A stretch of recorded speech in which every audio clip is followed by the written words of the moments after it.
there comes a moment in every man's life when silence grows heavier than noise, and a single message, a few words, calmly delivered, shakes him more than 1,000 shouted commands.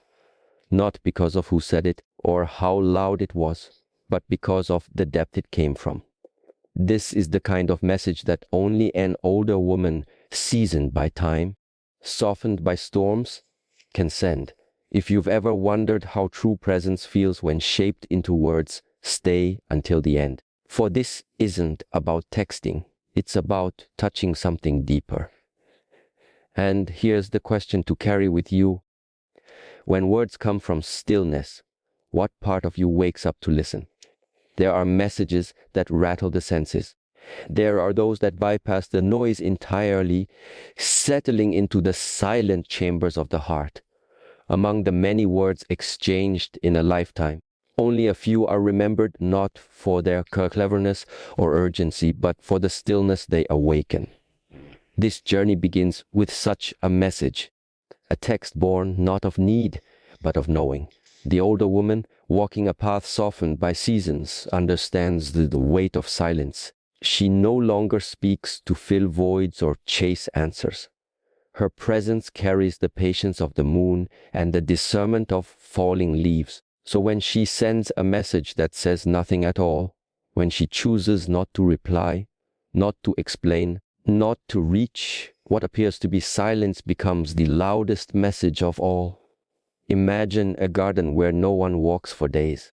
The soil appears still unmoving, but beneath the surface, roots are weaving, growing, deepening their hold on the earth. The stillness above hides the activity within. In the same way, when a man receives silence from her, what he hears is not emptiness, but himself.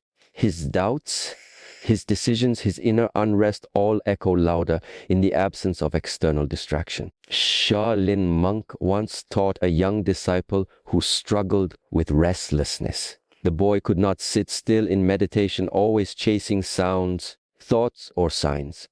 One evening, the master sat beside him and struck a singing bowl. The vibration rang out, long and beautiful. After the sound faded, the master asked, "What do you hear now?" The boy said, "Nothing." The master replied, "Then listen more deeply. For now, you hear your own heartbeat. That is where your true training begins." Such is the effect of the silence text. A man who is used to attention, who is used to response, is not shaken by confrontation. But when she responds with peace instead of pursuit, with absence instead of argument, he begins to hear the quiet pulse of his own conscience.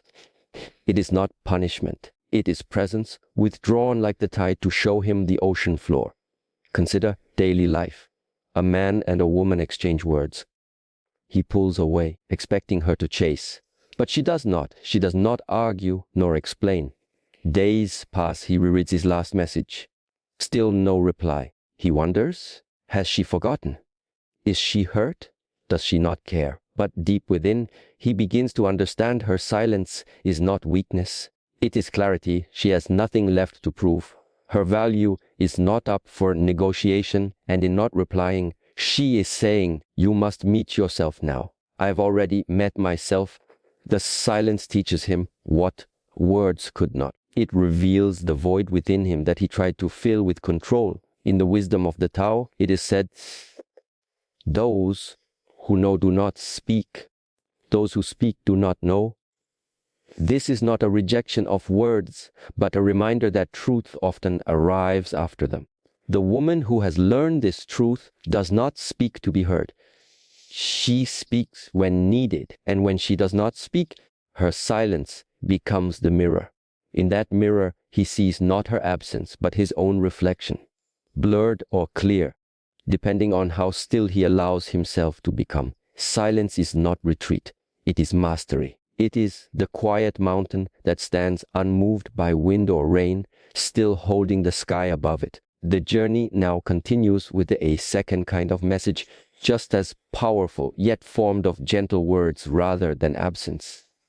It is the mirror text. This is not a message that flatters. It is not dipped in sweetness, nor woven with fear. It is not sent to win him back, or to punish, or to plead. Instead, it holds up a mirror and says, here is where you are. Here is who you might yet be. Talk. When a woman has lived enough years to shed illusions, she no longer offers comfort alone. She offers truth, not as a weapon, but as a gift. A man may receive a message that reads, I remember the man who spoke with fire in his heart, not fear in his words. Or perhaps there was a time when your silence meant peace, not avoidance. These are not accusations. They are reflections. She does not say, how you hurt me. She says, look, do you recognize yourself in this moment? And when the message is read, he cannot dismiss it easily, because something in him knows it's true. In a temple courtyard, a young monk asked his teacher why the stone basin of water was placed beside the bell. The master answered, the bell makes a great sound when struck, but it's the water that shows if your hand trembles afterward. What we reveal in noise is only part of the story. What we see in the reflection afterward is what lasts. Her words become that basin of still water, not to judge, but to reflect. In nature, a pool of water on a clear morning reflects the sky without effort. But stir it with even one small stone, and the reflection vanishes. The woman who sends the mirror text knows this. She chooses her words not to disturb, but to allow him to see himself as he is, clearly, calmly, and without disguise. Perhaps he is not ready to see. Perhaps he turns away. But the image lingers like a dream half remembered in the morning. Haze, real life moments echo this power. A mother once told her adult son, as he pushed away responsibility, this isn't the man I raised. I know what's in you. I hope you remember it too. She didn't raise her voice. She didn't cry. She simply reflected him back to himself. Years later, those words remained the most influential sentence of his life. This kind of message requires no defense. It carries the weight of authenticity. It neither clings to the past nor demands the future. It simply holds up a mirror in the present moment. And in doing so, it creates space, not just for awakening, but for choosing differently, as the philosopher Epictetus once said. It is not events that disturb the minds of men, but their judgment of events. The mirror text does not tell him what to feel. It shows him what is and allows him to feel what he must. These first two messages, the silence that echoes and the mirror that reflects, are not sent for approval. They are sent from depth. They arise from a woman who has walked through fire and returned with water, who no longer needs to be understood to stand in her truth. She does not need to change him. She only needs to remain clear in herself. And in that clarity, her messages become rare instruments, subtle, enduring. As the listener, perhaps you too have sent such a message or received one. If so, sit with it now. Feel its shape, its texture. Was it a silence you misunderstood as rejection, or a reflection you dismissed before you were ready to face it? Do not rush to answer. Like a leaf falling onto a still lake, the truth takes time to settle. Let it settle. Let it speak in its own time. And when it does, you may find that the messages you cannot ignore are not the ones that shout, but the ones that whisper from within. When the winds of life grow restless and the mind loses its anchor, a gentle message can become the stone that steadies the drifting boat. There are moments in a man's life when the world feels too loud, the demands too many, and his own voice gets buried beneath the noise. It is in these moments that an older woman, having walked through many storms and softened by their passing, may offer something rare, not instruction, not critique, but an anchoring text. A message that pulls him gently back to the shore of his own being. This kind of message does not speak of the past, nor beg for the future. It simply returns him to this moment. She may write, are you breathing, or just reacting, or In all your running, have you remembered why you started? It is not meant to answer his confusion. It is meant to invite stillness. A message like this becomes a thread. In a world of tangled thoughts and heavy burdens, her words stretch like a fine silk thread between his present chaos and his forgotten center. She does not demand that he hold it. She simply leaves it there, softly knotted, should he wish to find his way back. In a Shaolin tale, there was once a young disciple who often lost focus during his sword practice. He swung with speed, but no presence. One day, the master placed a candle before him and said, "Strike, but do not let the flame flicker." The disciple failed repeatedly until the master whispered, "It is not your sword that shakes the flame, your mind that has drifted from your breath." The young man slowed his movement, breathing with each step, until finally the sword moved without force and the flame stood still. This is what the anchoring message invites. A return to breath, to center, to the quiet rhythm beneath all motion. In daily life, we often see this play out silently. A man is climbing the mountain of his ambitions. He is achieving, impressing, accumulating, yet inwardly something feels unsteady. He ignores it until one evening a message appears. Do you still recognize the man in the mirror? The words are simple, but they do not accuse, they do not instruct. Offer a moment of pause, a moment to remember what the striving was meant to serve in the first place. The woman who sends such a message is not trying to rescue him.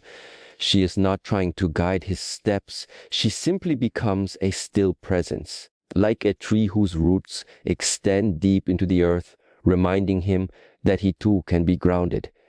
Her message is the stillness beneath the surface. There is an old Tibetan saying, to be calm is the highest achievement of the self. Not knowledge, not action, not glory, calm. This is what the anchoring text returns him to.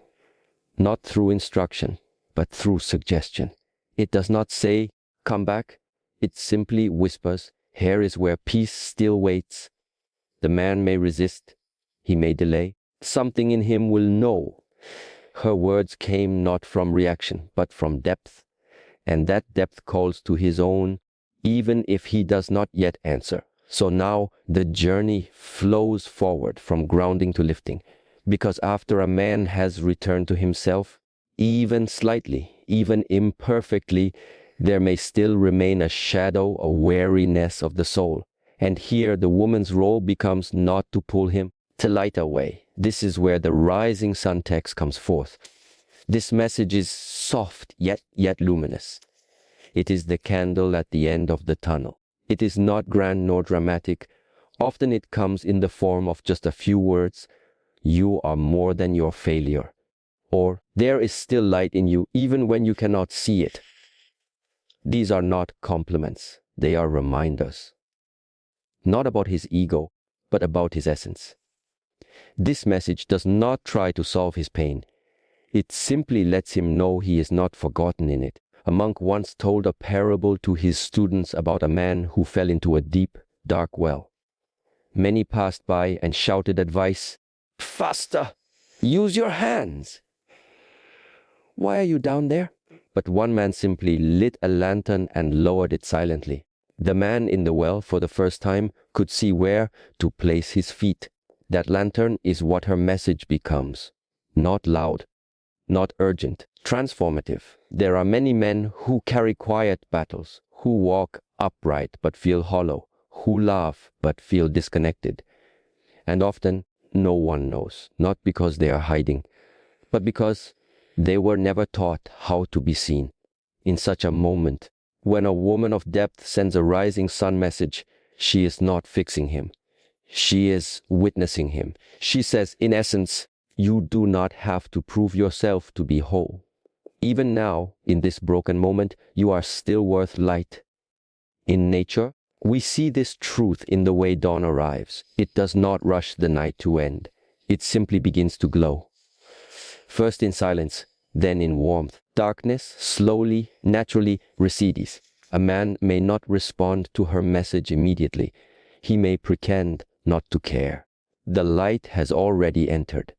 A soft flame now flickers in the corners of his awareness. There was once a story of a man who had lost everything: his work, his confidence, his relationships. One evening, a woman who once cared for him deeply sent a message that read, "Even the oak bends during the storm, but it is still an oak." That line stayed with him through the long nights, not because it promised a future, but because it honored his present. Kind of message is rare because it requires the sender to have already done her own healing. A woman cannot offer the rising sun unless she herself has walked through her own nights. But when she does, when her light is real, it warms others without burning them. As the ancient philosopher Zhuangzi once said, "The light of a small lamp still chases away 1,000 years of darkness." Her message is that small lamp, not blinding, not overpowering, just enough to remind him life is still here, beauty is still possible, and he is still worthy of returning to it. And so the journey continues, not through force, but through presence. First she anchored him, then she lifted him. Both acts done not with hands, but with words. Words born of stillness, of self-awareness, of unshaken love. If you are listening now, let this sit quietly within you. Consider your own moments of drift. Was there someone who anchored you, who reminded you of your light? Or perhaps you were the one who sent such a message. If so, remember, not all texts are digital. Some are written into memory. Some are etched into the soul. And those, they are never forgotten. Let the anchoring calm you. Let the rising sun warm you. And let both carry you toward the part of yourself that is always watching, always steady, always whole. There comes a moment, subtle yet unmistakable, when holding on begins to feel heavier than letting go. When the hands that once clung in longing open, not in defeat, in release. It is not the release of resentment or despair. It is the quiet grace of understanding that not all journeys are meant to be finished together. From this deep place of awareness arises a kind of message that many men never expect, yet never forget: the letting go text. It is not born from anger nor shaped by urgency. Instead, flows from a still heart that has finally stopped chasing and started returning to itself. Such a message may come in the form of a sentence, a whisper of closure. It may say, "I wish you well, but I no longer wait," or simply, "With peace, I go." These are not words to wound, but to untangle, like a bird once held gently in the hands, now set free not because it was unloved, but because it was never meant to be caged. In the way of the mountain, no two rivers flow forever side by side. Sometimes they meet, swirl together, and part again, continuing their journey toward the same sea by different paths. The older woman understands this. She has known the sweetness of union and the sorrow of separation. But above all, she has learned the wisdom of releasing without bitterness. Her message is not a plea, it is a benediction. In a monastery nestled within the cliffs of the eastern range, a monk once fell in love with a bird that would visit him each morning. It perched near his window, sang, and shared quiet company. One day, he tried to keep the bird longer, closing the shutters gently behind it. The bird became restless, then still. It stopped singing. In sorrow, he opened the window, and the bird flew out. That evening, he left grains on the sill, but did not close the window. The bird returned the next morning, not as a prisoner, but as a guest. So too does the letting go message speak. It says, "I will no longer hold you here, not because you are not precious, but because I am now at peace whether you return or not." In everyday life, these messages often come not when someone is ready, but when someone is ready within. A woman who once begged for clarity, for affection, for consistency, one day sends a message that says, I no longer seek answers from you, for I have found stillness in myself. The man reading it may feel confused, even shaken. He expected blame. Instead, he finds grace. He expected noise. Instead, he finds silence wrapped in acceptance. This is the kind of message that haunts, not because it wounds, but because it reveals, shows the man that she did not disappear. She transformed, and in doing so, she no longer resides in his control or even his expectation. As the philosopher Seneca once wrote, sometimes even to live is an act of courage, but to release without hate, that is the act of a soul at peace. When a woman lets go with this depth, she sends no arrows, only air, and yet it unsettles far more than confrontation ever could, because it holds up a mirror not of the past, but of what could have been. It shows him that love did not die, it simply chose to walk without him. In nature, the tree lets go of its leaves in autumn.